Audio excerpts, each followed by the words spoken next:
மாப்பிள்ள உங்க அப்பா உன்னை பெத்தானா இல்ல திட்டிட்டு வந்தானா? நான் புத்தி வேலை செய்துறேன் உனக்கு. நான் பாக்குடா எவனா நம்புவானா? எல்லா பயத்தும் ஒரே மரத்துல மாட்டி வச்சுக்கிறியா? டேய் மாப்பிள, இதெல்லாம் பணம் சம்பாதிக்கிறதுக்கு ஒரு நல்ல ஒரு வாய்ப்புடா. என்னடா நீ புரிஞ்சுக்கவே மாட்ற? அதான் சொல்றேன், சத்தியமா உங்க அப்பா உன்னை திட்டின்னு தான் வந்திருப்பான், திட்டு பையன். சரி விடு, அந்த ஆளை பத்தி எதுக்கு பேசி எடுக்கிற? நம்ம வியாபாரத்தை பத்தி பேசலாம்டா. ஏமாத்தத்துல என்ன வியாபாரங்குதா? சரி கூப்பிடு. ஏன் நீ கூப்பிட மாட்டியா? பங்குக்கு மட்டும் வந்துருவியா? நீ சோக்காச்சா, நீ எப்படி விட்டுருவ? வாங்கம்மா வாங்க, பழம் பழம் பழம். இவனுக்கு ஊட்டான்னு கடை விதவிதமா கத்துறானுங்க. என்ன பழம் வைக்கிறானுங்கன்னு தெரியலையா? வா தல வா, கோண நடிய நேராக்கும், நேர் நடிய கோணியாக்கும். பெரிய மூக்க சிந்தாக்கும், சின்ன மூக்க பெருசாக்கும். வாய்க்கு வந்ததெல்லாம் அடிச்சு விடுறீங்க. என்னதான்டா கதை? தல ஒரே மரம் எத்தனை விதமான பழம் தொகுது பாரு. எங்கயாச்சும் பாத்துக்கிறியா இது மாதிரியா?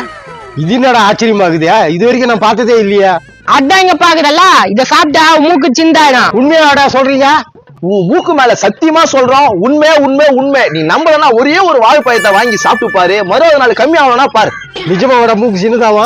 மூக்கு மேலே சத்தியம் பண்ணிட்டாங்க, இது மேல சத்தியம் பண்ணமா? அடடா, கேட்கும் போதே ரொம்ப சந்தோஷமாகுது. எவ்வளவு இந்த பழம்? மூக்கு மூளைக்கு பக்கத்துல இருக்கிறது. பக்கத்துல எங்கடா இருக்குதா? தள்ளி தானே இருக்குதா?